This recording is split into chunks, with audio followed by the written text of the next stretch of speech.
Hi everyone, in front of me I've got Nubia Neo 2 and let me share with you how to enable the night light or eye comfort mode.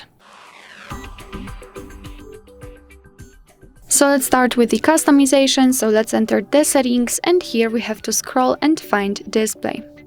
Now enter the night light, which is right here. It is kind of highlighted, so let's enter and turn it on now just by tapping on the switcher. You can see that the screen turns yellowish or amber. It is basically in order to filter the blue light. It will be also much easier for you to look at the screen at the dim light. You can change the intensity of that feature just by using the switcher. By going to the left you can make it cooler and by going to the right warmer. It's up to you which option is most comfortable for you.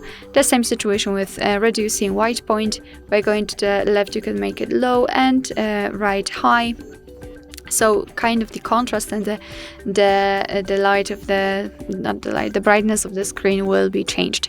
You can also turn this option off and on automatically. Just tap on the switcher here and tap on the option. You can turn it on from sunset to sunrise and your device will automatically decide when the sunsets and sunrises are. It is, as you can see, location based. You have to give the permissions, or you can turn it on at custom time, so you can freely choose the start and the end time and your device will apply the eye comfort mode accordingly. So this is the customization of this mode, and if you want to have much faster access to it, simply unroll the top bar. Let's unroll it fully and find the night light. Unfortunately it is not here, but no worries. All you have to do is to tap on this edit icon in the right upper corner, so the pencil icon. Here in this section find the night light, tap on it and hold it and then drag it to this first section to apply it to the system bar kind of.